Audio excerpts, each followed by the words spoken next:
Halo everyone, Assalamualaikum warahmatullahi wabarakatuh. Selamat datang kembali di HIJKL Mental, presented by Resah Media Network, teman-teman. 1 tahun ya, HIJK nggak upload video, dan Yeay, terakhir upload itu Ramadan bang. Ramadan Dan tahun lalu. sekarang Ramadan lagi, jadi 1 tahun HIJK nggak upload video. Gitu. Dan sebelah gue udah ada Bang Lanang. Halo, Assalamualaikum.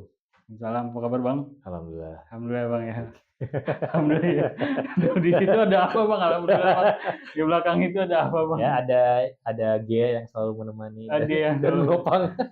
sudah 3 bulan ini menemani bang ya. Tinggal menemani. Alhamdulillah. Ya, thank you bang Lanang ya sudah mau apa ya kolaborasi lagi. Ini Alhamdulillah. kolaborasi ketiga ya video ya. Yang ketiga, Karena yang pertama itu terkait World Worthy of View. Yang Islam, kedua, kebahagiaan. kebahagiaan, dan sekarang karena momennya puasa, kita bahas tentang puasa bang. Gitu. Oke, Jadi oke. eh ini udah mau di akhir-akhir bang, udah mau di Betul. akhir-akhir. Cuman rasanya kita juga menurut aneh ya, aneh kayak mau merefleksikan gitu terkait sudah lebih dari 20 hari ini menjalani puasa kayak gitu, dan ngobrol sama teman-teman lalu ngelihat apa ya, sosial media segala macam banyak yang gini bang, banyak yang ngerasain tuh dia tuh ngerasa bahwa justru di bulan Ramadan ini tuh ujiannya tuh berasa banget kayak gitu. Ujian apa sih? Ujian di Ramadan ini, ujian Oh, hidupnya oke. gitu. Ujian hidupnya kayak misalnya, eee, dia tuh udah niat di Ramadan ini kayak, "Oke, gue mau maksimalin nih di Ramadan ini ibadahnya, Ah. puasanya," kayak gitu. Tapi ternyata load pekerjaannya itu, tambah banyak, pressure di kantornya tambah banyak, kayak Oh, iya, gitu. iya, iya. Terus juga misalnya ada beberapa temen yang justru, di Ramadan ini dia sakit, gitu. Jadi nggak bisa ikut puasa. Jadi dia nggak bisa ikut puasa, yang otomatis ada ibadah-ibadah yang seharusnya bisa dia ikuti, akhirnya Hmm, ya bed rest gitu kan. Atau, orang tuanya, sakit, jadi harus menemani, Masya ada Allah. hujan-hujan kayak gitu, Bang. Dan bahkan misalnya di pekerjaan dia di-layoff, Hmm, kayak gitu. Jadi, kok gimana ya, di Ramadan ini jadi kok ujiannya tuh tambah berat, kayak gitu, iya, iya. ya kan. Nah, eee mungkin apakah itu memang arti dari puasa, Bang? Kayak gitu. Masa jadi ujian? Iya, maksudnya justru di bulan Ramadan ini tuh jadi ujian yang berlipat ganda gitu. Sebenarnya, Hmm, puasa itu apa sih, Bang? Kayak gitu. Dan apakah, dari tadi yang Anda ceritain itu adalah memang ya itu ujian-ujian yang memang normal hadir di bulan Ramadan kayak gitu. normal. Ujian normal Ramadan. Oke, guys. Nah, perlu diklarifikasiin dulu bahwa inti puasa itu adalah atarku, dia menahan. Puasa itu adalah satu-satunya ibadah yang dia tuh bentuknya bukan amal. Karena kan kita nggak bisa ngelihat kalau dia tuh puasa atau enggak, kecuali dia yang ngomong, Oh, iya.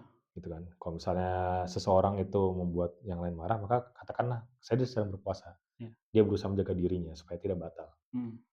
Karena makanya puasa itu awalnya adalah dia memang menahan diri dari makan dan minum. Menahan diri juga dari buat suami istri melakukan hubungan suami istri gitu.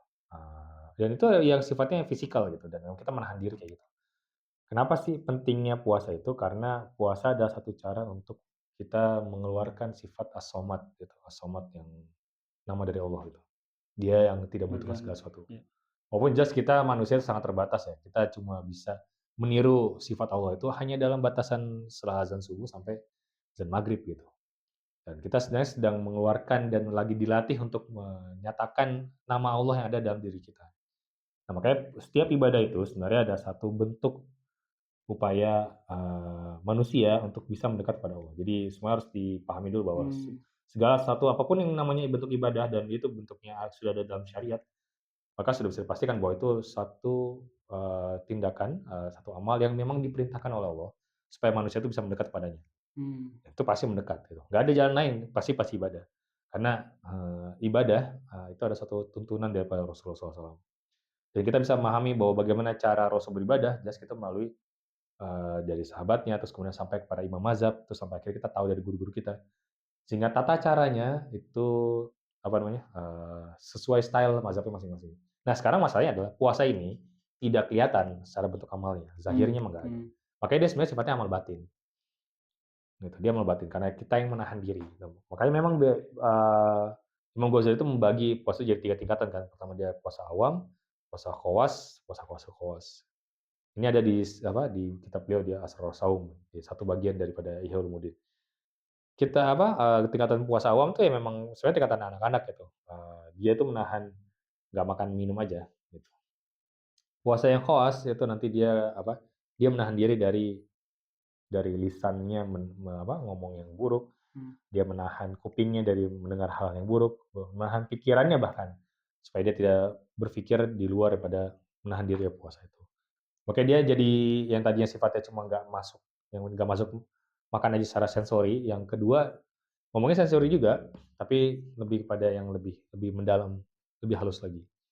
Nanti ya qawasul qawas, segala suatu hal yang sifatnya tidak mengarah kepada Allah, itu ditahan. Oh. Kayak gitu. Jadi makanya ini ulama para sufi, puasanya sufi, puasa para nabi sebenarnya, yang kayak gini tuh kayak gini. Jadi mereka kalau mereka terbesit rasa, nanti buka pakai apa ya? Itu kan udah nggak ngomongin Allah lagi kan, itu nggak zikir. Oh, Buat mereka tuh udah batal gitu. Itu buat mereka ya harus buat klarifikasi ya, ini mereka ya? puasanya mereka. Ya kita awam aja, yang paling visible ya kita jadi khawas aja Iya gitu. iya. Ya kita nggak ngomong yang buruk-buruk, kita nggak lihat yang buruk-buruk gitu, nggak ngelihat hal yang sifatnya sia-sia. Kita ngelihat yang sifat mubah sekalipun itu sebenarnya sia-sia. Karena bulan Ramadan itu adalah bulan yang dimana ya kayak main game aja ya, ini semua booster tuh naik gitu, experience-nya naik. Mmm. Kita sholat sunnah itu pahalanya kayak sholat wajib, Iya. kita sholat wajib tuh jelas jauh lebih tinggi gitu. Antara yang sendiri maupun munfarid maupun yang jamaah itu just beda. Tapi semuanya pahalanya tuh dilipat gandakan luar biasa. Karena memang di sini masa di mana kalau menampakkan sifatnya Maha Pemurah dan Maha Pengampun. Makanya, di 10 hari terakhir pasti kita zikirnya kan, "Allahumma innaka afuwwun karim tuhibbul afwa fa'fu anna." Iya. Atau enggak, "Astaghfirullahaladzim la ilaha illal hayyul qayyum wa atubu ilaih." Semuanya sifatnya akhirnya ya zikir taubat lagi gitu. Kenapa? Karena ini bentuk latihan kita untuk bisa kembali kepada asalinya kita tuh ya sifatnya rohani kan, itu bukannya fisik gitu. Mmm. Makanya makanya tadi kalau anak-anak itu ya cuma bisa tahan lapar, haus aja itu. Buat mereka tuh beban, ya karena memang saatnya kayak gitu. Mmm. Karena mereka akalnya belum sempurna, terus belum tahu nilai agama, lebih daripada orang dewasa, belum bisa bisa memilih kayak kita gitu. Kita bisa nahan, "Oh di depan ada pisang." Kita bisa nggak mikir itu, bahkan walaupun pisangnya ada. Tapi anak-anak nggak bisa, mau makan, emang langsung aja karena emang akalnya tuh belum ada daya tamyiznya, belum ada daya untuk memisahkan, baik, buruk, hak dan batil. Harus dilatih terus gitu, Mmm. harus dilatih dan memang dayanya belum belum sempurna gitu. Tapi kita yang udah dewasa, kalau kita masih sama kayak anak-anak ya, nggak heran ini sama seperti yang kecamannya Rasul. Berapa banyak orang yang sebenarnya ketika puasa dia cuma dapat lapar dan haus saja. Ya ini orang-orang yang tercela sebenarnya, yang nauzubillah semoga kita nggak kayak gitu. Makanya supaya kita hindar dari seperti itu, kita harus tahu rambu-rambunya gitu. Tapi mungkin ini baru ngomongin puasa dulu ya. Terus Iya. nanti kaitan sama ujian. Nah ini ujian saya akan balik ke eee, definisinya ujian bagi Syekh Al-Buti yaitu ada Oke. beliau di karya beliau tuh namanya, di juru bahasa Inggris tuh Man and Allah's Justice gitu, on Earth. Di situ beliau bilang kalau ujian itu sebenarnya bukan satunya sifatnya yang luaran. Hujan itu bukan Bukannya yang luaran gitu, bukan dalam yang arti luaran. bahwa, "Oh, karena saya punya buku ini, punya buku itu, saya lebih pintar." Sehingga saya lebih dianggap beruntung ketimbang misalnya Ojan yang misalnya nggak Nggak punya punya buku kayak buku saya. ya? Terus atau enggak, Ojan yang misalnya punya rumah yang lebih baik daripada saya, terus akhirnya itu saya anggap, "Oh, dia punya nikmat lebih besar daripada saya," gitu. Saya nggak punya gitu contoh. Mmm. Padahal itu sebenarnya bukan, bagi Syekh Al-Buti sebenarnya ujian itu adalah sesuatu yang Allah berikan kepada orang, kepada jiwanya. Jadi jiwanya itu sakitnya di mana, nah Allah yang tahu, jadi dia kasih sakitnya tuh di situ, kayak gitu.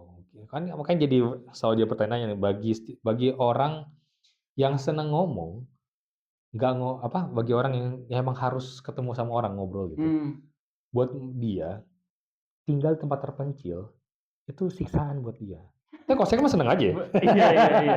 Buat saya mah seneng aja gitu. Kita apa, jalan apa, naik motor sendirian gitu, Slow terus living slow ya. living, nggak ketemu orang, Iya. ya nyantai gitu. Cuma Nah, buat orang yang harus ketemu orang lain, mmm. buat dia itu siksaan Oh, gitu. Tapi buat kita ketemu sama orang itu capek. iya Ya contoh kan maksudnya, nah buat iya kita iya. ujiannya sama kayak gitu. Jadi, enak Oh, ya kalau jadi kayak dia. Enggak, kayak iya nggak tahu iya. aja gitu. Ya cuma maksudnya dibalik daripada itu semua, ini kan tapi kalau ini sifatnya ujian manusiawi, buat saya itu semua manusiawi. Karena Mhm.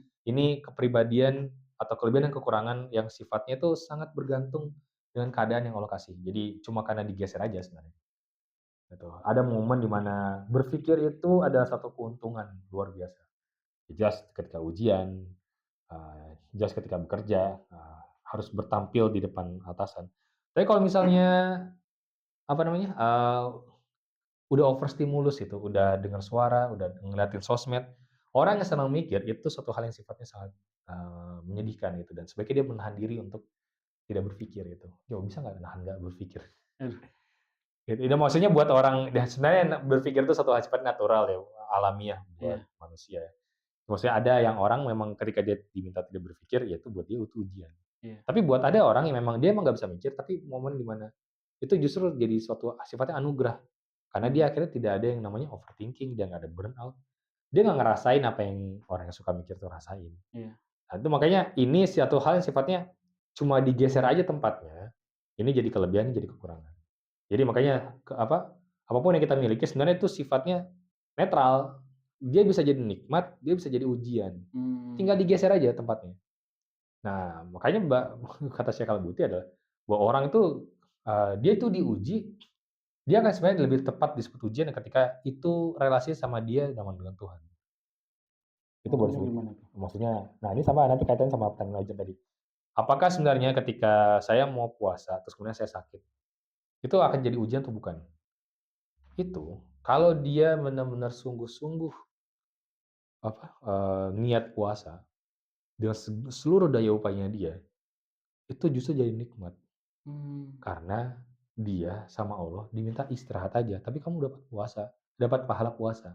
mhm, Pahala puasa iya tetap aja harus dibayar iya. ketika nanti sudah sehat. Nah, tapi bagi orang yang, apa namanya, bagi orang yang emang gak ada niatan puasa itu, sakit tuh kayak, "Ih enak banget gak puasa."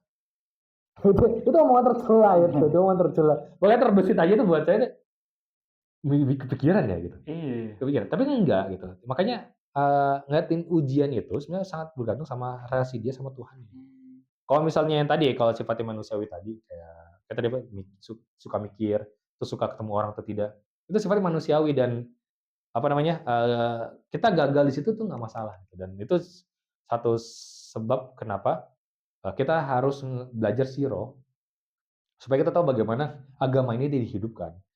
Ada saja momen di mana para sahabat tuh berantem, ada saja momen di mana ini ada disumpah serapah gitu, "Kamu nggak layak kayak gini." Iya emang, tapi habis itu lihat cara mereka minta maaf, lihat cara mereka bertaubat langsung, lihat cara mereka ketika mereka ngerasain, "Kayaknya saya lagi lemah iman," gitu tuh, lihat mmm, sahabatnya kayak gimana. Kita jadi ngeliat itu cara hidup itu kayak gimana, makanya Rasul dijadikan contoh terbaik ya karena memang seluruh virtu, seluruh nilai yang ada itu mmm, ada di ada di beliau. Rasul, Dan siapa yang yang ngikutin paling dekat ke beliau, ya cuma para sahabat, sahabat. Nah, ketika ngomong sahabat jelas bukan Abu Lahab, jelas bukan Abu Jahal, jelas bukan Kaisar Romawi, Bizantium segala macam yang hidup sezaman Rasul. Karena mereka bahkan walaupun ngeliatin Rasul, mmm, itu tidak nggak gitu mental aja nilai-nilai Rasul itu kan. Sama kayak sekarang puasa itu.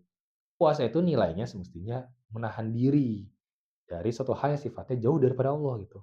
Sehingga yang jadi ujian adalah ketika dia itu dihalangi ibadah, tapi sadar bahwa ini ujian juga dari Allah, oh, sehingga itu jadi nikmat. Tapi bagi orang yang nggak punya ilmu, ya itu jadi musibah, bukan ujian, musibah bahkan. mmm, Karena dia aja nggak tahu bedanya, ini ujian apa ini bukan. Nah itu yang, apa namanya,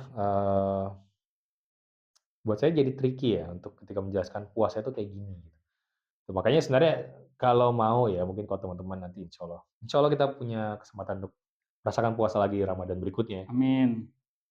Teman-teman tuh persiapannya itu sebenarnya udah dari bulan Rajab sebenarnya. Oke. Udah hamin 3 bulan, kita latihan puasa sunnah gitu. Terus Sya'ban kita latihan puasa sunnahnya lebih kencang lagi. Di Sya'ban itu seingat saya tuh Rasul juga puasanya makin banyak di situ, latihan. Bukan cuma Senin Kamis atau enggak Ayyamul Bid aja, tapi kadang Nabi Daud gitu. Ada riwayatnya seperti itu. Ya itu kenapa, karena itu supaya mengkondisikan kita, supaya ketika Ramadan datang, badan kita nggak kaget, badan nggak kaget, jiwa nggak kaget, pikiran nggak kaget. Mmm, Kita udah membiasakan diri layaknya puasa. Jadi kalau misalnya teman-teman ngerasa, "Kok bulan puasa ini kayak berat?" Gitu. Ya karena kita baru mulai start-nya pas bulan hari pertama. Sedangkan para sahabat yang Rasul dan semua para yang sahabat, para ulama alim, ulama lainnya, udah mulai dari Rajab gitu. Udah disiapin dari Rajab, gitu. Jadi telat lah. Kalau misalnya teman-teman nih dulu atlet gitu ya, kita ngomongin atlet. Itu H-2 bulan baru latihan penguatan, baru pemanasan, telat. Itu H-6 bulan. H-2 bulan itu udah mulai udah strategi. strategi, udah ngulang-ngulang, udah tahu ini istirahat, ini Iya, udah H-1 bulan, itu udah 1 hari latihan, 3 hari stres. istirahat, 1 hari latihan, 3 hari istirahat. H-2 tanding itu udah langsung, ya udah jangan mikir apa-apa lagi gitu Iya. stresnya. Nah sama kalau dalam puasa itu kayak gitu. Makanya bulan Sya'ban, akhir bulan Sya'ban itu makruh untuk puasa sunnah. Mhm. Supaya tidak ada keraguan antara ini lagi puasa sunnah atau puasa wajib. Nggak boleh dikelirukan antara wajib dan sunnah itu. Makanya sebaiknya jangan puasa. Jelas, Oh. gitu. "Oh saya mau maksimalin." Enggak, maksimalin itu pakai ilmu. Enggak, ini lebih afdol kita kalau makin banyak puasa sehingga Ramadan lebih disiap. Enggak. Lebih afdol buat orang awam tuh diam. Iya, maksudnya nggak tahu ilmunya masa ngomong gitu kan enggak. Kak, kita tuh banyak kan apa-apa tuh afdol ini, afdol tuh. Enggak. Buat orang yang nggak punya ilmunya, Jafar diam gitu. Ya saya juga sebenarnya cuma nukil apa kata guru saya aja gitu. Jadi, ya saya cuma ngulang aja apa kata beliau gitu. Sebenarnya ini omongan beliau juga sebenarnya. Oh, Kalau si Abdul ini, Abdul itu. Kalau orang awam diam aja gitu. Maksudnya diam belajar iya gitu. iya. Ya kayak gitu. Nah, jadi akhirnya tadi kita ngomongin puasa, terus kita ngomongin ujian. Mmm, Nah, baru kita sintesiskan pertanyaan Oja tadi kan. Apakah sebenarnya ketika dalam Ramadan itu jadi bulan ujiannya jadi tambah? Nah, bagi orang beriman, ujiannya itu justru kenikmatan. mmm, Karena dia jadi mengecap yang namanya bermunajat sama Allah. iya. Kan kok nih biasanya nih ini jadi habit nih buat muslim urban nih khususnya. Udah 10 hari akhir Ramadan pasti udah mulai mengejar iktikaf. Iya. Ganjil genap udah mulai kelihatan.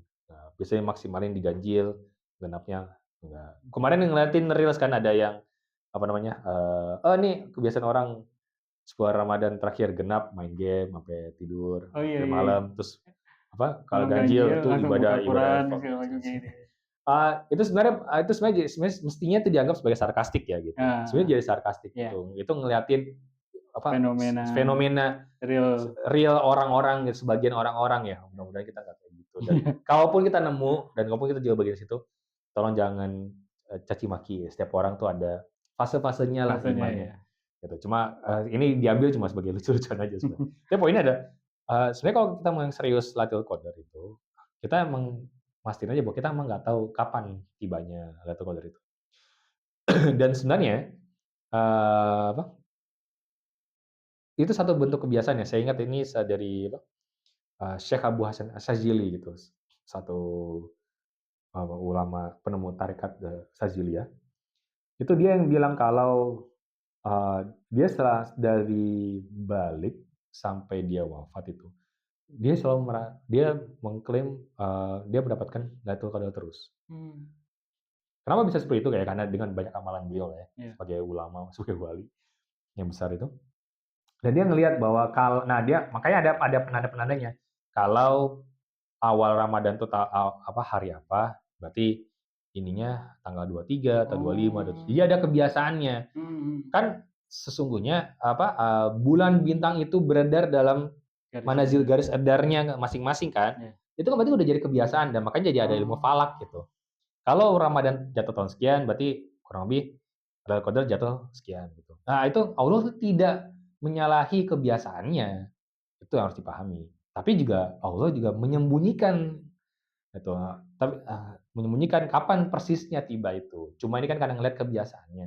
Dan satu yang saya ingat itu dari pengalaman Syekh Abu Sadzili adalah, ya itu dia jadi pengalamannya kayak gitu dan ini diafirmasi dari ulama lain saya lupa. Kurang lebih sama temuannya. Jadi ini udah, eee, apa sih, udah mujarab ya, udah mujarab tuh dalam arti pengalaman yang sudah dialami Paten terus-terusan, ya udah gitu. paten. Tuh, walaupun kayak gitu tetap Mmm, saja, iya, apa namanya, kita yang mencarinya pun tidak, "Oh ganjil aja, oh udah langsung ditembak nih.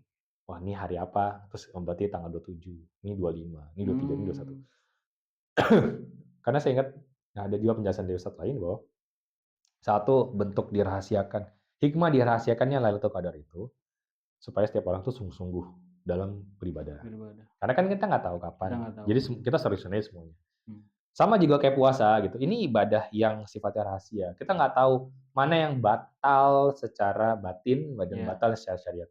Seminimal mungkin kita tahu yang batal nggak syariatnya itu, seminimal mungkin. Makanya, sebenarnya nilai puasa itu, kita cuma tahu nilai secara zahirnya aja.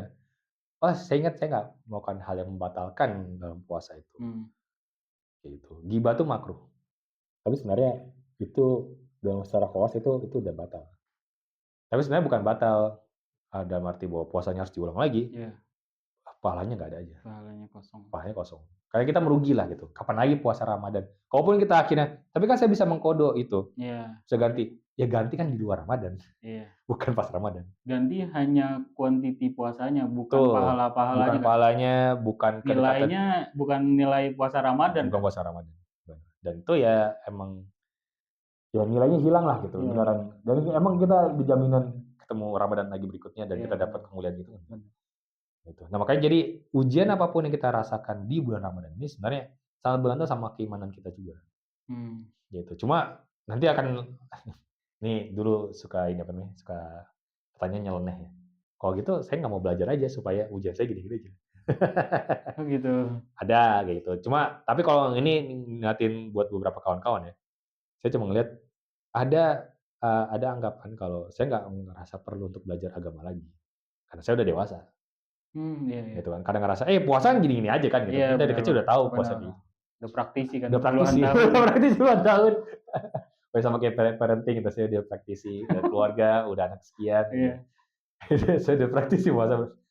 Tapi nyatanya banyak yang nauzubillah ya, Pak, yang dia tuh nggak jauh beda antara puasa satu sama puasa berikutnya gitu. mmm, Karena dia nggak meningkatkan keilmuannya secara secara kognitifnya dan dia iya, tidak meningkatkan kualitas puasanya secara batin gitu. Karena saya pernah dengar ya dan buat saya ini jadi yang komentar yang nyangkut banget. "Ah, kita kan puasa udah tiap tahun ya, kayak nggak kayak berasa lewat aja gitu." Dia aneh. Maksudnya ini lagi kerja aja itu. "Ah udah mau maghrib aja." Oh ya kan puasa kan soalnya nggak sama-sama aja kayak tahun-tahun mmm, sebelumnya gitu. Jadi ya ngerasa lewat-lewat aja. mmm, Akhirnya jadi puasa jadi kayak rutinitas yang nggak ada nilai transformatifnya gitu.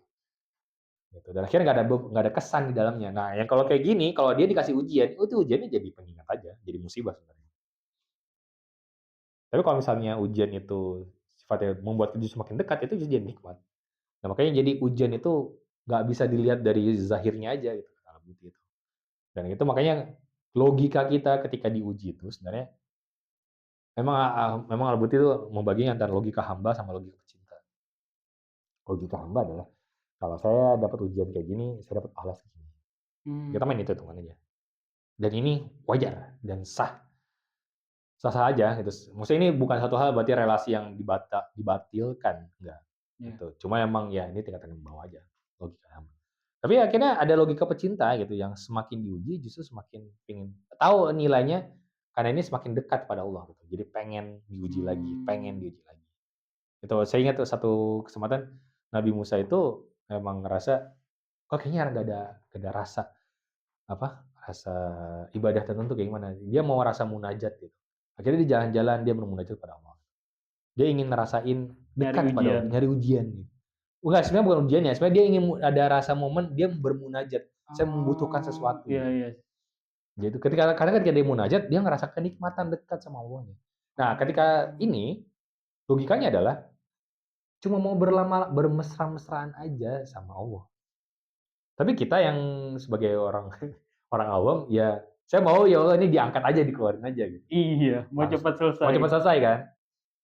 Kayak gitu. Ya, eee, kita menjalani ujian itu tergantung keimanan kita aja, dan yang ngasih ujian itu ya Allah aja. Jadi nggak usah khawatir ujian kita rendah daripada orang lain, ujian kita masih lebih tinggi daripada orang lain. Yang tahu nilai ujian itu cuma kita, tahu nilai itu cuma kita sama Allah aja. Dan terus caranya nanti taunya gimana? Ya paling gampang sih tanya guru aja. Tanya yang udah pengalaman, Mmm, puasanya kayak gimana, ilmu agamanya lebih tinggi. Tanya, "Kira-kira saya kayak gini ujian apa tidak?" iya. Supaya ente mau ngecek apakah ini sifatnya musibah atau enggak. Gitu. Jadi ini nggak bisa nih self diagnose gitu, agak Mmm, sulit ini.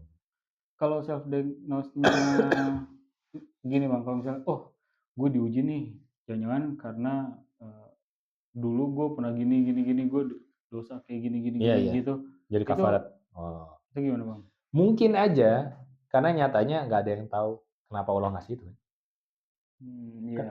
Kalau misalnya tanya, ini juga jadi pertanyaan, kenapa buku Man and All Justice on Earth ya, Syekh Abud itu ada. Ada bapak-bapak nanya, "Wah Syekh, saya ini kehilangan anak saya. Mmm, Kenapa saya harus diuji dengan kehilangan ini? Padahal kan saya sudah ibadah dengan ibadah. baik, Iya saya menafkahi anak saya dengan iya. baik, gitu. Saya melaksanakan semua perintah Allah gitu. Kenapa saya harus dijauhkan dari cintaan saya?" Itu pertanyaan besarnya. Nah Iya. akhirnya, terus akhirnya dia jadi bertanya, "Allah adil nggak sih? Mmm, Gimana sih keadilan Allah?" Nah ini justru nilai keadilan inilah yang sebenarnya yang secara ilmu teologinya, secara akidahnya itu mesti dijabarkan supaya kita tuh nggak buru-buru nge-judging Allah tuh nggak adil. Emang sifatnya adil tuh apa? Makanya tadi bagian solusi daripada Syekh Abu itu ada logikanya hamba, ada logikanya, pecinta. mmm, Akhirnya yang mempersepsikan yang namanya ujian itu apa. Nah, kita tahu bahwa yang paling dekat kepada Allah adalah para nabi. iya Tapi justru yang paling dekat para nabi adalah yang paling banyak diujinya, iya. gitu. Tapi nanti kan jadi pertanyaan lagi, mereka itu diuji karena hidupnya untuk menyebarkan risalah kenabian, risalah Islam. Nah, kita kan enggak ya. Jadi uji ini buat apa? Enggak.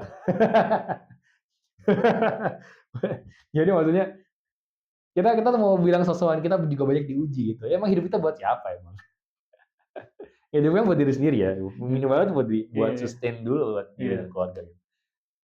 Ya ujiannya nggak sama kayak nabi, jadi ya nggak usah overconfidence aja sih sebenarnya. iya. Kayak gitu. Terus soal ujian, puasa, dan akhirnya kalau lihat-lihat tadi, kita justru lebih lebih menekankan pada ujiannya ketimbang puasanya kan, karena sebenarnya ujian di puasa itu bukan hal yang di luar mata itu. Kalau misalnya orang sulit sholat gitu, kayak misalnya saya sekarang kondisinya lagi kakinya sakit gitu, sehingga saya sholat harus duduk. Orang akan tahu ngelihat, "Oh, Nanang ini ya lagi diuji Allah sehingga dia kesulitan untuk sholat sempurna Iya. gerakannya." Tapi buat saya itu jadi nikmat sebenarnya. Saya nggak usah capek-capek, apa namanya, berdiri, nggak sama kayak yang udah sehat. Terus kemudian kalau misalnya lagi naik kereta, saya bisa ngerasain Prioritas. prioritas kan gitu. Saya bisa ngerasain naik lift nih dan nggak usah deg-degan sama orang lain kan geser. Saya prioritas di situ. Iya. Itu walaupun ya mudah-mudahan ini disabilitasnya temporer. Tapi poinnya adalah ini ujian yang sifatnya nggak apa, dilihat orang, orang Mmm, bisa ngelihat. Tapi kalau misalnya ditanya, "Enak nggak kayak gitu?" Enggak, enggak lah. iya.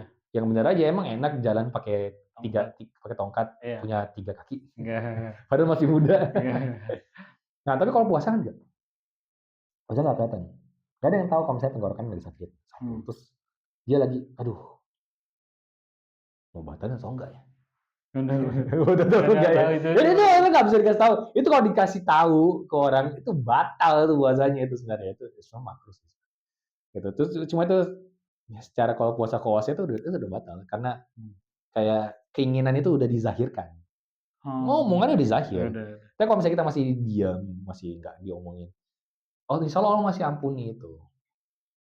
Gitu. Dan makanya apa namanya, itu justru ujiannya, ujian orang puasa. Rahasianya tuh memang di internal monolog itu. Mmm, Itu ujian di situ. Apakah sebenarnya kita ridho sama Allah atau tidak? sebagai Tuhan, sebagai yang ngasih ujian, sebagai yang ngasih nikmat, gitu. Dan jangan anggap bahwa saya bisa ngajarin ini, berarti saya udah lolos, enggak. Iya, Ini ya anggap aja ilmu yakin lah gitu. Apa yang saya nukil dari kalam-kalam ulama yang saya bisa temui dan saya bisa afirmasi, oh saya ngikutin kayak gitu. oke. Berarti kan, ujian tadi sebenarnya jadi jadi jalan untuk kita bisa lebih dekat lagi sama Allah kan, Bang. Tuh. Tadi supaya kalau tadi kisahnya Nabi Musa dia sampai nyari sesuatu jalan-jalan, agar supaya bisa merasakan nikmatnya bermunajat gitu. Betul. Terlebih memang ya pasti, ketika seorang ditimpa suatu ujian atau ya kemalangan atau ya ujian-ujian yang itu sampai, apa ya, mungkin mengguncang dirinya, Hmm. mengguncang hatinya itu pasti memang, ada momen-momen ketika munajat itu menjadi nikmat banget kayak gitu. Iya. Ketika, bercerita sama Allah, even maksudnya, sholat sampai, nangis-nangis gitu tuh itu memang, nikmat banget kayak gitu. Hmm. Dan berarti, point of view kita yang menerima ujian itu harus dibalik gitu, bahwa ketika kita dikasih ujian sama Allah, bahwa ini tuh cara Allah supaya, si hamba tersebut itu kembali kayak gitu, lebih dekat Iya. lagi kepada Allah gitu. Iya. Oke, Betul. dan ya itu jadi apa ya, Bang, jadi kayak itu sih point of view itu yang memang sulit gitu, Bang. Karena tadi Bang Lanang juga mention sendiri kan, ya kalau kita sih maunya ujiannya cepat berlalu Betul aja banget. kan, kayak gitu kan. Tapi ternyata kalau kalau misalnya orang-orang terdahulu, para nabi itu adalah ya para nabi yang terbaik, yang kayak gitu kan, yang ujiannya itu paling berat kayak gitu kan, Betul. gitu.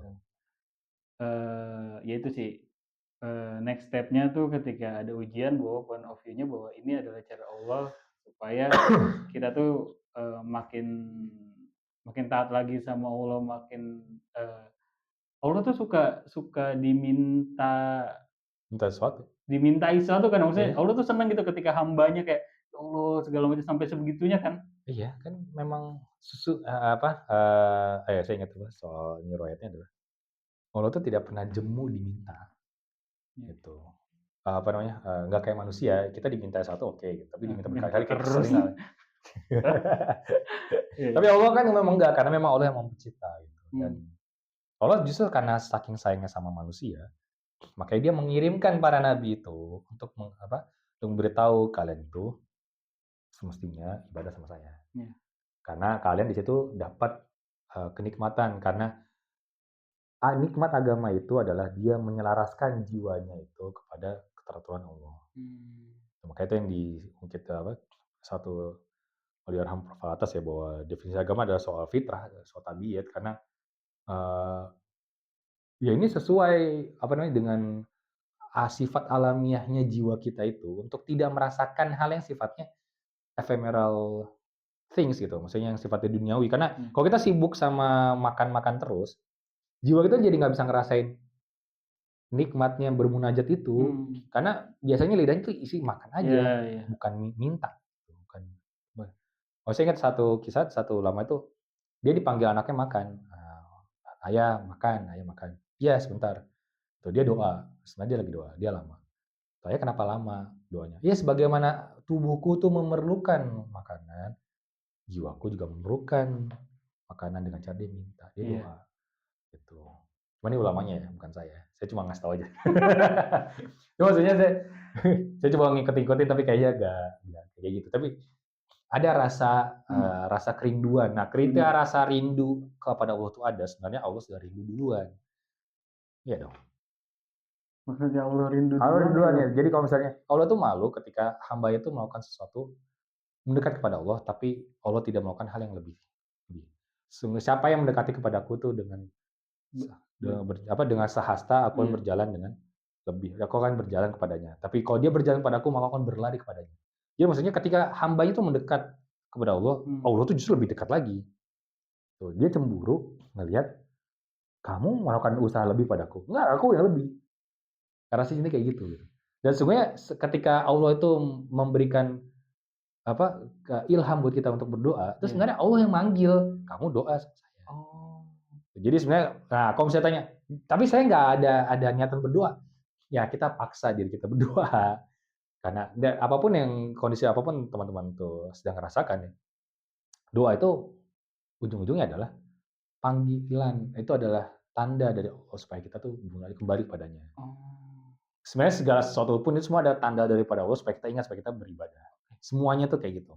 Bagi orang yang beriman ya, iya, buat orang kafir, ya kan dia menutup diri dari menutup nikmat diri, Allah kan.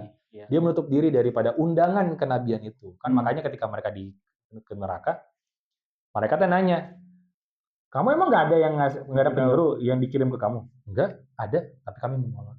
mmm, Gitu. Nah, teman-teman udah dengar kan?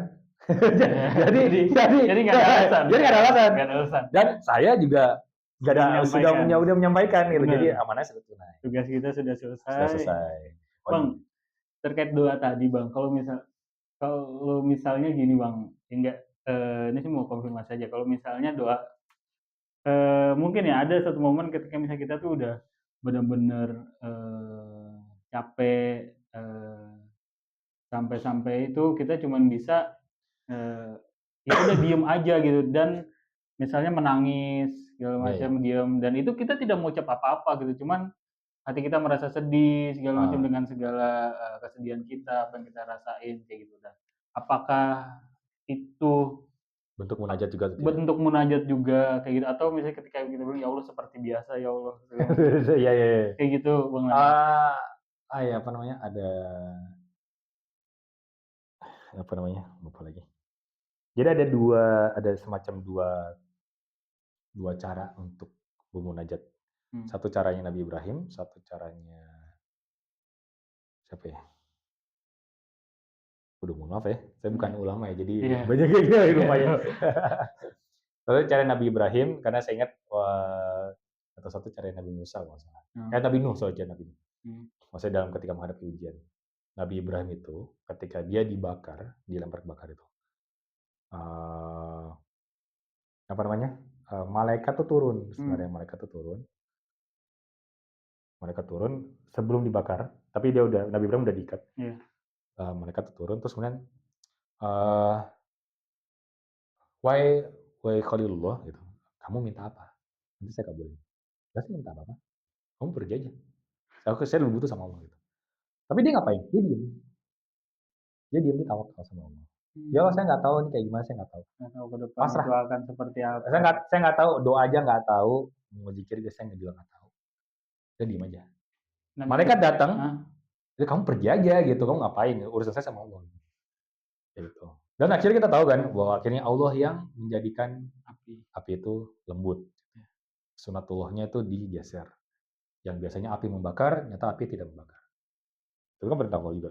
Cuma poinnya adalah eh, pasrahnya, eh, tawakalnya Nabi Ibrahim itu dengan dia diam. Nah mungkin sama kayak tadi itu, mungkin dia apa namanya, mungkin dia cuma bisa nangis, mmm, dia cuma bisa kesel, tapi nggak bisa ngapain juga iya, gitu. iya, Ya mungkin jadi kayak gitu. Jadi kalau misalnya saya harus kaitin itu, mmm, mungkin jadi kayak sabarnya, tawakalnya Nabi Ibrahim. Tapi kalau Nabi Nuh atau enggak kayak mungkin kayak siapa bapaknya Nabi Yusuf? Nabi Yakub. Yakub, Nabi Yakub. Ketika mereka diuji, bagaimana mereka berdoa, ya Allah. iya, Kalau Nabi Nuh kan, sesungguhnya umatku telah mendustakanku. Ya udah, hilangin aja mereka. iya, iya, Atau enggak kayak Nabi Yakub, ya Allah, pertemukan aku kepada anakku. iya, Pertemukan. Terus minta, terus iya, minta, terus minta, terus minta. Nah ini tipe tawakalnya bermunajat terus, iya, minta terus. Tuh. Kalau yang Nabi Ibrahim, posisinya ya dia diem aja, mmm, nggak mau ngapain. Nah tapi kalau misalnya gimana caranya tahu antara kondisi satu saya perlu bermunajat atau enggak? iya, iya, Ya itu ilham juga. Ya mmm, akhirnya Allah yang memberikan tanda. Kita lagi sanggupnya gimana. Atau ada orang yang misalnya mau ngomong sesuatu enggak? Enggak. Itu bukan diamnya dia nggak tahu ngapain, tapi emang kondisinya kayaknya saya lebih baik diam. Tapi ada orang yang memang ketika dalam kondisi stres sekalipun dia harus ngomong. harus ngomong, Gitu, dan itu ya sah-sah aja. Jadi maksudnya jangan dikotomikan aja sih sebenarnya. Ya, mmm, ada jadi maksudnya bentuk ibadah seseorang itu sangat bergantung sama satu just halnya, keadaan jiwanya. Terus yang kedua sama kemampuannya. Ya, terus yang ketiga ya akhirnya ketika Allah mengilhamkan kepada kita untuk berdoa, Ya nanti doanya itu keluar aja gitu. Nah, Mmm. nanti doanya keluar aja. Tapi itu keluar aja ya ketika kita sudah biasa mujahadah, biasa riyadhah, akhirnya Allah mengilhamkan yang baik-baik. Dan kita dapat yang sama seperti surat Asy-Syams gitu. Beruntunglah mereka yang mensucikan dirinya dan rugilah mereka yang mengotori diri. Iya. Gitu. Dan akhirnya mungkin tadi jangan nyinggung juga mungkin terkait dengan soal kerjaan kali ya. Iya. Eee, Kok kayaknya kalau bulan puasa jadi ujian kerjanya makin banyak gitu. Ini saya ingat dari guru saya juga, Mmm. dari Ansyah. Bagi teman-teman yang memang dalam kondisi pekerjaan di mana dia tidak bisa meninggalkan posnya, ketahuilah bahwa keutamaannya ada di situ, bukan di sholatnya, bukan di sholat tarawihnya. Dia nggak qiyamul lail, dia nggak taraweh, ya nggak apa-apa. Karena ini waktu itu kasusnya adalah dia satpam. Oh, Dia satpam. Dia nggak bisa ikut taraweh, dia nggak bisa ikut qiyamul lail. Dia harus stay di tempatnya, di benar. posnya. Dia harus diam di situ. Bagi dia, menahan diri untuk tidak melakukan hal yang amalan sunnah, itu jadi amalan lebih. Dia dapat pahala lebih. Mmm. Kenapa? Karena dia sedang mengerjakan fardu ainnya. Dan juga sedang Oh, mengerjakan fardu kifayah. Fardu ainnya satpam apa? Dia mencari nafkah untuk diri sendiri kan. iya. Fardu kifayahnya adalah dia bertugas untuk menjaga keamanan bagi yang diamanahinya. Iya. Kalau nggak ada dia, siapa yang ngerjain? Nggak ada, Mmm. harus ada. Mau Ojan yang ngerjain. Jadi Mhm. satpam kan enggak. Iya.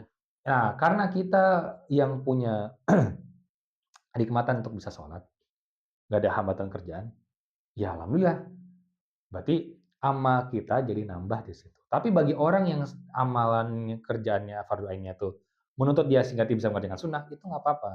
Justru dia yang sibuk sama amalan fardu ain ini, justru lebih diutamakan ketimbang yang cuma jadi sunnah. Iya Mmm. dong, Iya, iya. namanya juga sunnah. Iya, Kalau misalnya nggak dikerjakan, nggak apa-apa kan? nggak apa-apa. Cuma mau kau tanya lagi, tapi kan ini puasa, Mmm. kapan lagi sholat kayak gini? Ya benar, tapi kalau misalnya kita nggak kerja, kapan lagi emang kerjaan itu? Iya. Kalau nggak kerjain itu, amanah yang kita, nafkahnya hilang. Mmm. Terus siapa yang mau digantiin? Mau digantiin sama sholat taraweh? Kan Iya. nggak bisa. Ada satu amal yang dimana, ada satu dosa yang mana itu tidak bisa diampuni kecuali dengan bersusah payah mencari nafkah. Ya itu ada satu bentuknya dosa juga. Cuma maksudnya Mmm. jangan bilang kalau akhirnya, ya udah saya kan sibuk cari nafkah, saya kerja aja, terus akhirnya nggak sholat, Mmm. terus akhirnya Nggak bisa nggak kayak gitu. puasa. Nah itu nggak juga. Ya maksudnya tetap melakukan ibadahnya bare minimumnya. Cuma ini kan karena ini konteksnya adalah dia lagi diamanahi kerjaan fardu ain, sifatnya Iya. fardu ain, terus kemudian dia mau ngerjainnya sifatnya sunnah. Ya jelas dong fardu ain itu lebih diutamakan. Tapi kalau misalnya tanya, "Kenapa saya ngerasa rugi?" Ya karena ilmunya nggak ada. Iya dong.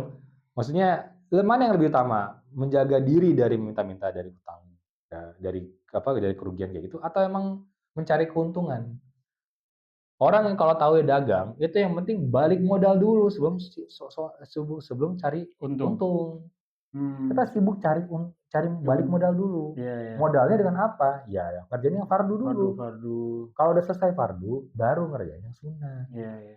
Makanya guru saya tuh ngingetin, jangan buru-buru ngerjain taraweh sebelum ngerjain sholat Salat-salat. ba'diyah isya.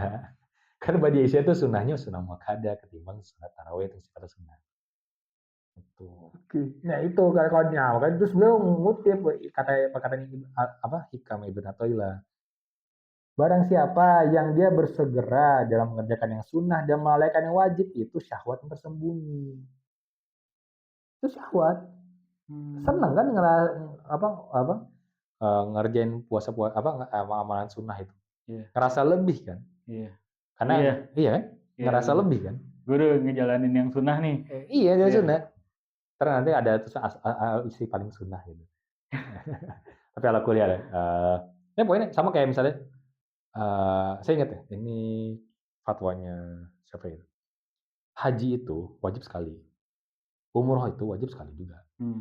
Tapi kalau ada orang haji terus tiap tahun, itu dia ngikutin nafsunya itu. Oh iya saya ingat ini Mustafa Ali Yaakub almarhum. Mmm. Beliau bilang, kalau orang udah haji, terus dia tahun depan pengen naik haji lagi dan dia masih sanggup, haji kedua, haji ketiga kalau nggak salah. Dia bilang haji ketiga dan seterusnya itu nafsunya yang mau. Oh tiap tahun dia bisa haji ya. Oh itu pengen didengar itu. Mmm. Karena apa? Karena ketika fardunya itu sekali. Berikutnya gimana? Ya hajiin aja orang lain. Iya iya. Saya mau dapat pahalanya juga. Enggak. Wajib tuh 1 kali aja. Kalau mau lebih, umroh aja. Tapi umroh pun juga jangan berkali, jangan berkali-kali, jangan tiap tahun. Keutamaannya kan jadi habis. Karena bagi pecinta itu, kalau ketemu tiap saat, bosen. Iya iya. Nah, dalam arti kalau kita mau cinta sama Rasul, cinta sama Allah, mau ketemu di Ka'bah, ya jarang-jarangin aja, jangan tiap saat. Tapi nanti Mmm. tanya lagi, lah itu nanti kalau orang tinggal sana gimana? Iya makanya orang di sana itu nggak umroh, nggak haji tiap tahun. Iya Karena iya. mereka ngerasa, tiap tahun juga saya bisa, yang mau ke Iya. sana tiap tahun ada orang yang jauh. Rasanya rasa sholatnya tuh beda juga ya orang-orang yang dekat di samping Di Masjidil Masjidil Haram Haram sama sama orang-orang kayak sama yang yang jauh. umroh. Emang enggak, tapi sekarang bukan soal kita mau ngerasain euforia itu, bukan. Mhm. Tapi kita melaksanakan ibadah itu berdasarkan syariat. Ya, kita ngerjain ini karena ini memang fardu. Oh, udah fardu selesai, berarti udah sunnah. Karena kalau misalnya sunnah, sisanya berarti udah jadi mubah. Nah, bahkan kalau udah berlebihan, itu jadi makruh, Mmm. gitu. Nah, makanya orang harus ngerti dulu emang fardu ain, fardu kifayah, terus nanti ini sifatnya wajib kah, sunnah, mubah, makruh, haram. Akhirnya kita jadi tahu batasan kita dalam beribadah. Nah, jadi kita tahu juga nih nafsunya yang mana. Makanya tadi apa nukilan dari apa Al-Hikam itu syahwat tersembunyi karena kita nggak orang-orang kan nyangka wah dia hebat ya Mmm. ngerjain yang sunnah. Itu nggak Iya. hebat. Oh ya. Buat orang yang khawasul khawas itu ngeliat kamu ngapain kayak gitu, itu tercela. Ada beberapa hal yang mana orang tuh ibadahnya adalah dia diam, jangan tampakkan diri di Mmm. muka umum. Makanya ada momen di mana orang tuh harus mesti uzlah. Iya. Uzlah dia mesti mengasingkan diri kan. Dia mengasingkan diri. Dia harus mengasingkan diri. Dan dia berkholwat, agak beda memang uzlah sama kholwat. Kholwat itu emang dia berduaan sama Allah saja. Kholwat itu bisa terpisah sama uzlah. Mmm. Kayak misalnya kita ke Sunda Kelapa, ayo kita Iya ke masjid. Kita bisa berkholwat di situ, tapi kita nggak uzlah. iya. Kita bisa uzlah, tapi kita nggak kholwat. Terus nah ini kayaknya saya bingung kan, itu saya nanya ke Ustaz, kok bisa uzlah tapi dia nggak kholwat? Iya. Iya, dia uzlah mengasingkan diri, tapi dia nggak di HP. Oke. Dia masih berinteraksi sama orang-orang Iya luar. iya. Gitu. Dia masih tektokan-tektokan. Iya, dia tempatnya terpencil misalnya di gunung gitu. Tapi dia masih bolak-balik ketemu orang, terus dia ketemu pendaki. Ya dia nggak kholwat di situ. Dia mau uzlah sama kholwat. Iya Ada iya. momen di mana kita mesti kayak gitu. Makanya ya saya sempat bikin status kan apa, puasa itu mestinya momen di mana kita tuh diem gitu. Di mana kita tuh menikmati jiwa sendiri aja itu. Itu Iya. masih sebenarnya ngomongin ke kholwat dan uzlahnya itu. Maka karena buat ngecap rasa kebahagiaan dalam jiwa itu ya dia disedikitin aja gitu. Makanya, puasa itu untuk menyempitkan jalur setan. Mmm. Karena setan bisa masuk ke aliran darah kita, Oh. gitu. Makanya sempitkanlah dia dengan puasa, karena kita kan nggak jadi kurang makan, kurang minum. Nah, sehingga, level, level energi dalam tubuh itu lebih rendah. Sehingga kita tuh jadi Iya. sulit digoda sama Sulit. setan sebenarnya. Karena Nggak ada nggak ada daya apa, daya nafsunya, tenaga ya. gitu. Oke. Bang, berarti, predikat ideal dalam menjalani Ramadan itu masing-masing orang tuh berbeda-beda ya? Iya. Karena tadi misalnya oke seorang satam fardu ainnya dia adalah mencari nafkah di waktu orang-orang misal qiyamul lail, di saat orang sholat tarawih, dia Betul. menjaga keamanan kan, ya kan? Iya, Terus misalnya, sebagai seorang pekerja misalnya ya tanpa mengesampingkan kewajibannya dia sholat, ketika misalnya loading pekerjaannya dia banyak dan dia memang diamanahkan terhadap pekerjaan tersebut dan misalnya akhirnya dia, tarawihnya terlewat segala macam, di situ pun letak letak, apa ya, pahalanya juga di situ kan ya? iya, pahalanya ada kalau dia sabar, kalau dia tahu itu nilainya apa. Mmm. Makanya tadi sama juga tadi kan ujian itu ada soal kedekatan dia sama Allah. Iya Tapi masalahnya kan ujian kedekatan sama Allah itu tidak selalu yang sifatnya ukhrawi aja, atau enggak semuanya sifatnya, "Oh saya sholat terus, mhm, terus saya nggak kerja-kerja." Itu batil. iya Ditegur sama Umar waktu itu kan. Ada orang menyendiri terus di masjid, "Kamu ke sini nggak dagang?" "Enggak." "Emang kamu kira emas sama perak turun dari langit?" Kerja. Itu kebayangin sih, kerja, ngapain di masjid mulu gitu. Ini masjid mulu maksudnya ngapain gitu? Ya saya mau dekat sama Allah. Iya, tapi nggak gitu caranya gitu. Iya Maksudnya iya, Umar sekalipun ya, iya, yang emang udah dijamin masuk sama surga. Allah, apa, sama Rasul itu apa, masuk surga gitu.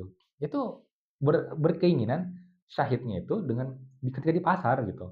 Karena tahu keutamaan cari nafkah Mmm, gitu. Ada keutamaannya.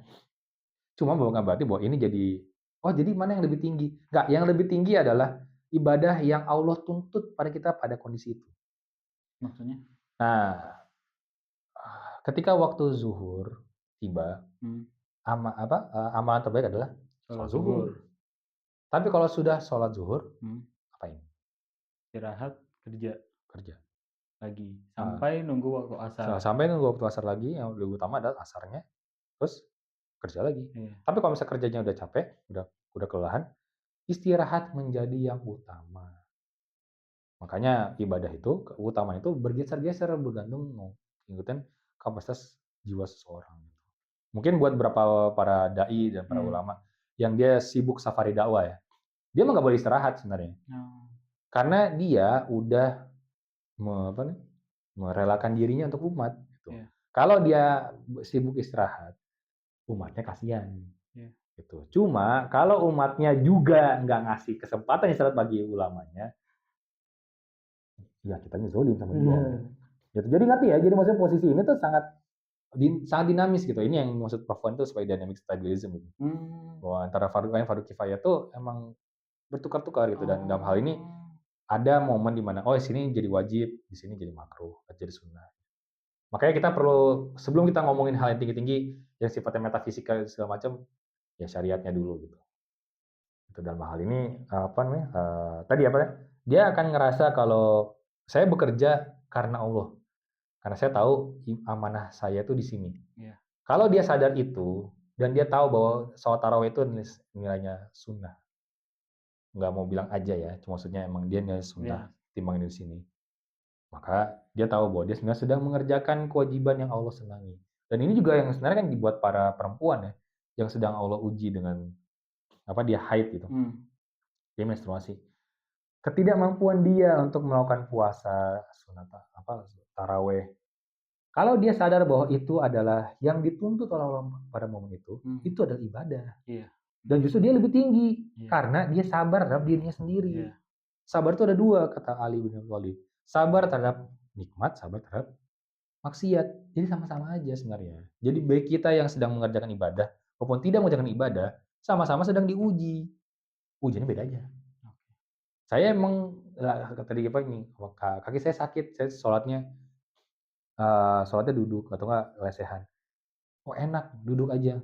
Emang enak kayak gini? Ini kan sholatnya nggak sempurna. Kalau saya iya bisa sempurna, saya sempurnain. iya, Gitu. Tapi kalau misalnya yang lain, ah pengen banget sholat kayak ladang, duduk kayak gitu. Cobain aja kaki-kaki patahin. Maksudnya ini kan karena bukan karena saya sendiri iya gitu. iya, Ini karena keadaan ini gitu. Nah, jadi maksudnya memahami keadaan yang Allah tetapkan pada kita dan apa nilai ibadah yang sebenarnya kita raih, apa nilai status kewajibannya uh, itu adalah nilai ilmunya gitu dan kita dapat pahala di situ. mmm, mmm, Makanya sebelum ngerjain semua amal apapun, ilmunya dulu oke, gitu. Ya untung Oja nanya gitu. Jadi ilmunya dulu ilmunya dulu. Oke Bang, mungkin, last question, karena ini kan puasa kita udah di, hari terakhir ya, iya, kayak gitu dan setelah itu, next momen-nya ya insyaallah adalah Idul Fitri, gitu Bang. iya, Ada nggak sih Bang maksudnya, apa ya, kalau ana sih ngomong gini ya, attitude seorang yang telah masuk bootcamp Ramadan ini tuh iya. setelah itu tuh harus seperti apa sih Bang? Kayak gitu. Maksudnya tuntunan di agama kita ya, setelah Ramadan tuh attitude-nya tuh seharusnya begini loh, Mmm, ke bulan-bulan selanjutnya tuh, ah, sifatnya, jiwanya, kayak gitu. eee, saya ngeri takut takut uji langsung setelahnya. Tapi kan kalau misalnya yang kita sering dapat adalah Idul Fitri adalah Mmm, kembali kepada kesucian, kepada iya, keadaan asali sebenarnya sih. oke. Kembali kepada keadaan asalnya kita yang bayi, nggak ada dosa, bayi yang apa, dalam keadaan fitrahnya gitu. Iya, Tapi fitrahnya itu cuma mungkin muncul setelah memang kita puasa dengan sungguh-sungguh. Kayak tadi kan singgung saya nukil hadis soal, banyak orang yang mana dia puasa itu cuma dapat laparan haus Lapar aja. dan haus aja. Itu karena dia hanya menjalankan puasa itu ya hanya zahirnya aja, Zahirnya aja. gitu. Akhirnya dia tidak dapat yang namanya kemenangan, di akhir bulan Ramadan kayak gitu. Karena momen kita berpuasa itu yang sifatnya maraton ini ya, kadang kan 29 hari atau 30 hari, Iya. terus-terusan nggak ada jeda gitu. Itu hanya bisa itu hanya bisa dapat rasa transformatifnya itu ketika jiwanya beneran sudah dipersiapkan, dikondisikan untuk mengalami yang namanya pembakaran jiwa itu dalam puasa ini. Makanya sebenarnya Ramadan itu sebenarnya bulan panas, bulan pembakaran.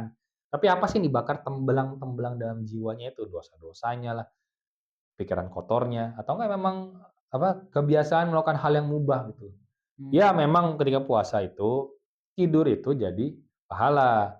Tapi tidur itu cuma jadi pahala kalau emang kita udah sungguh-sungguh kerja, udah sungguh-sungguh ibadah di sepanjang harinya. Jadi ibadahnya itu jadi nilai puasa lebih. Bukan sengaja ditidurin gitu. Saya habis sahur, sholat subuh, tidur. Bangun bangun tahu-tahu zuhur gitu. Terus udah zuhur, tidur lagi, asar lagi. Terus tahu-tahu, udah buka nih, makan. Apa nilai puasanya? Nggak ada. Akhirnya ketika dia udah selesai daripada bulan puasa ini, nggak ada bedanya antara puasa atau enggak. Nggak ada transformatif karena jiwanya tidak merasakan Tidak merasakan. Iya, kesusahan, iya. tidak merasakan ujiannya. Oh. Sebenarnya dari sisi lainnya, orang-orang yang gaming itu, Apa? orang gamer, Gaming, orang yang oke. main game itu, Ah, dia sebenarnya nyari kesusahan, tapi kan seneng kan? iya. Makanya level-levelnya naik gitu. Nah, enaknya game itu adalah karena kita bisa melihat perkembangannya. Kita Iya. bisa melihat apa sih ujian yang kesulitan itu. Terus kemudian dari kesusahan yang sedikit demi sedikit itu, kita bisa namanya ngerasain nikmat menyelesaikan pekerjaan. Iya dong. Makanya kan kita di apa nih? Di dikasih dopamin rush gitu dari game itu. Makanya gamifikasi itu satu proses yang mau berusaha diadaptasi ke pembelajaran. Oh. Gitu. Mau itu.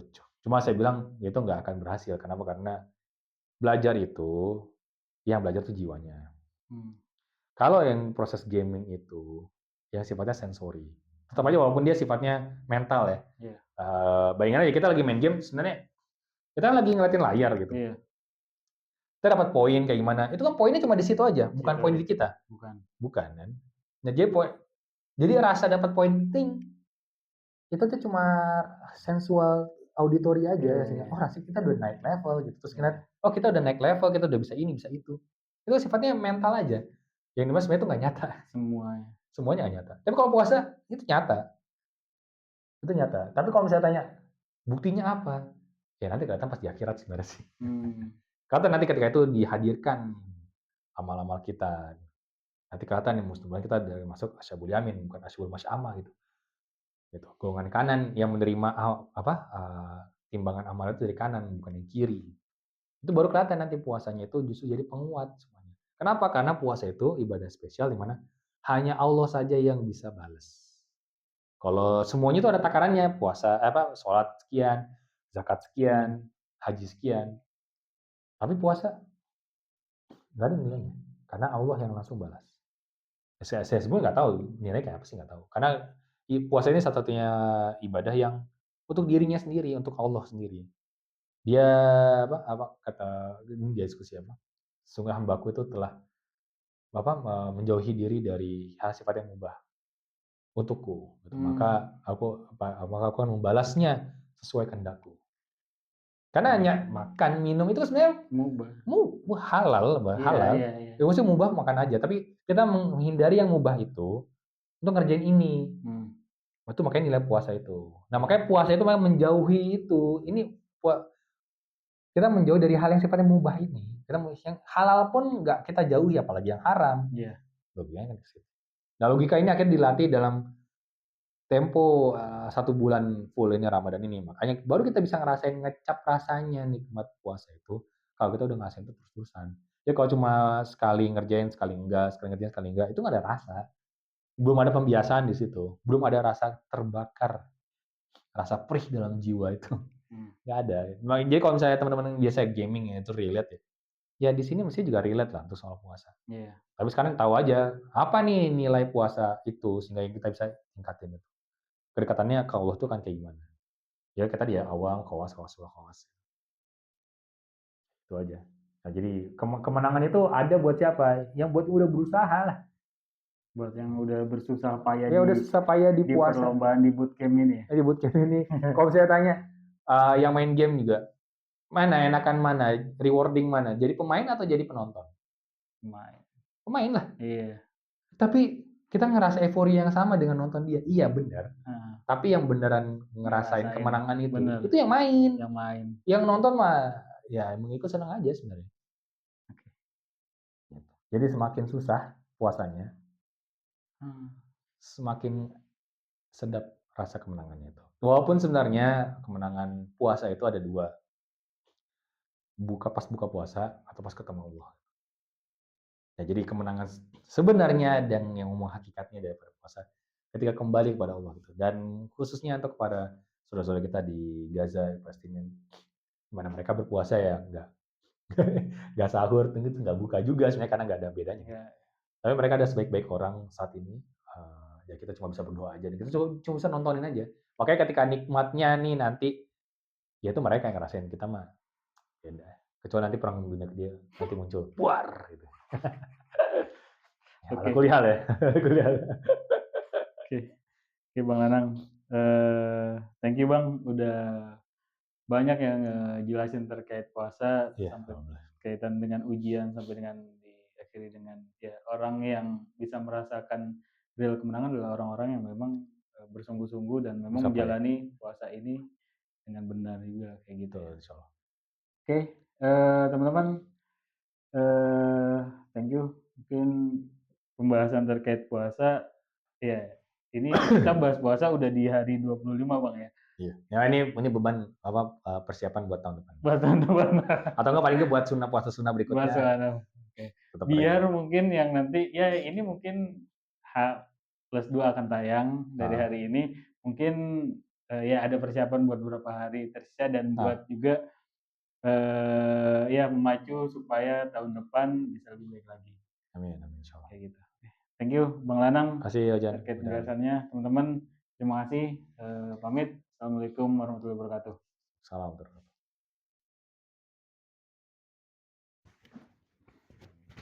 Atau dulu Jan.